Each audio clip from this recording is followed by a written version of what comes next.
Hi everybody, welcome back to Queer in the Kitchen. Queer is the French word for to bake or to cook. Tonight we're going to be cooking. We're going to be making a midwestern casserole. If you don't know what a casserole is a dish that you bake and serve in the same dish. I call this midwestern because it's not fancy. It's mostly canned stuff, frozen stuff. It's very easy to put together. It serves a lot of people or serves one person for a long time and is easy cleanup. But before we get started, if you could please hit that subscribe button. It should be right down there in a red box. Right next to it should be a little bell. If you hit that bell, you'll always know what you can make for dinner or dessert, whatever I'm making. I had a different recipe in mind this week, but I just was not feeling it at all. I was like, I went to the grocery even to get the stuff, and I was like, I'm just not feeling this. And then I thought, what do I really want this week? And I thought, I know what I want. I want tuna casserole. Now, I will tell you, I do not like fish, but leave it alone. I don't like fish, but for some reason, when it's in a can for months and then thrown into a casserole, for some reason, I am all over this. I love tuna casserole. I know I say that a lot about every recipe I make. I love this, I love this, I love that, but why would I make a recipe for you that I just can't stand? I don't know. Well, I'll tell you why. And I decided this week too. We are at 48 subscribers, and when we get to 50 subscribers, I'm going to make a nasty recipe just for you all. It's gonna be fun. So hit that subscribe button, help everybody get to see this nasty recipe. I'm not even gonna tell you what it is, but I will show it to you. I will let you know it's from the 70s. So let's get started on this one though. So to begin with, of course, we have to have tuna. So I have 3 large cans of tuna here. Normally I buy tuna in water. This time I bought tuna in oil. I think that's the first time I've ever made that mistake. So, not mistake, but different from what I normally do. So I'm gonna see how that tastes. But this is 3 big cans of tuna in water. We're going to add 2 cans of cream of mushroom soup. This is the traditional Campbell's cream of mushroom soup. But then there's also, I noticed at the grocery store, they also have cream of cremini and shiitake mushroom. Not shit take, it's shiitake. So we're gonna add those. Now, this casserole is, and as with every casserole, is so crazy because you could do anything to it, anything you want to. If you don't like mushroom, you can use cream of celery soup, you can use cream of, they had asparagus, ugh, gross. That's really the only vegetable that I just cannot stand is cream of asparagus. It's just asparagus. Like, that is the nastiest vegetable ever. Don't write to me and tell me how amazing it is because it's not. It's gross. You shouldn't eat it. Anything that makes you pee like that, you should not eat. And you know, my parents never made my brother nor I eat that because we ate every other vegetable just fine without even being told to, but asparagus we both kind of just hated, which is crazy. Okay, so 3 cans of tuna, 3 cans of tuna, 2 cans of tuna was throwing me. 3 cans of tuna and 2 cans of cream of mushroom soup. Again, you can use any of the cream soups that you want to use. You could use like whatever.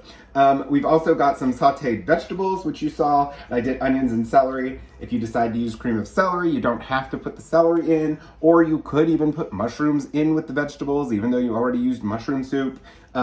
It's all absolutely up to you, but this is the way I normally make it. I normally use the cream of mushroom soup and don't put mushrooms in the fresh vegetables. But we have our onions and celery that we've sauteed just about 3/4 of the way done on the celery. Not completely done because we're still gonna bake it for quite a bit. Like a half hour, 45 minutes. Putting that in. I also added some salt and pepper to that. But not baked completely through. You don't want them to be completely done. We're gonna add a couple eggs just to kind of hold it together. Oops.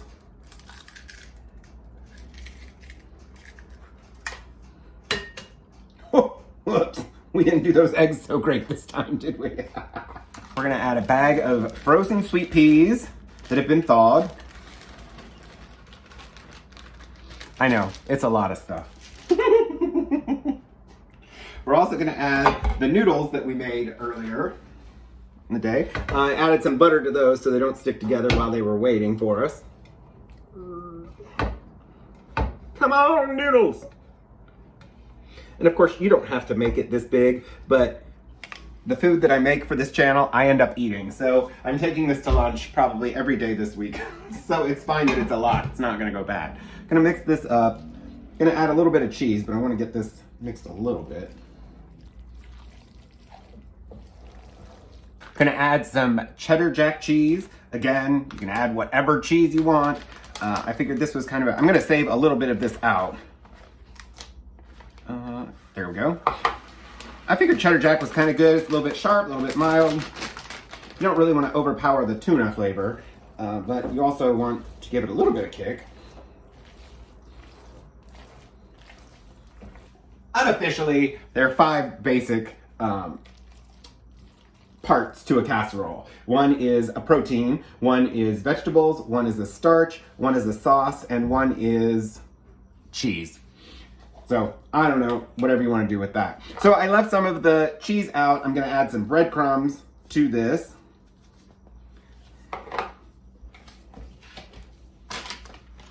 And just kind of mix these together. Got our casserole dish here. Put all this in here. Oh my gosh, like I always say, it smells so good. I'm so excited. Okay. Smooth that out. This is pretty thick, so we're probably gonna cook it a little bit. Everything is pretty much cooked. We just need to heat it through. I'm gonna sprinkle this cheese and breadcrumb mixture across the top. Okay, beautiful. I'm gonna put this in the oven, probably like 350 to 375 for, I'm gonna guess like 45 minutes. But here we go, yum-o. It looks good, smells good, of course. Oh yeah, it's steaming. It's done. So thanks for coming by. I hope you try these recipes. Yep. Yum-o. So I hope you enjoy this. I love it. Like I said, it's so easy to make and it makes a lot and you can feed a whole family, you can feed yourself for a week, you can freeze it if you want to and then thaw it out before you eat it. Obviously you can't eat it like a frozen popsicle. You could, but a tuna popsicle sounds kind of nasty. So please like that subscribe button. We only have 2 more people to get and then I'm going to make this crazy recipe, which is one of the first recipes I thought of when I thought about doing this channel. But yeah, it's going to be... It's gonna be fantastic. So 2 more subscriptions, or 2 more subscribers, that's all we need. We need more than that, but 2 more for the recipe. So I will see you next Tuesday. Thanks for everything. Au revoir.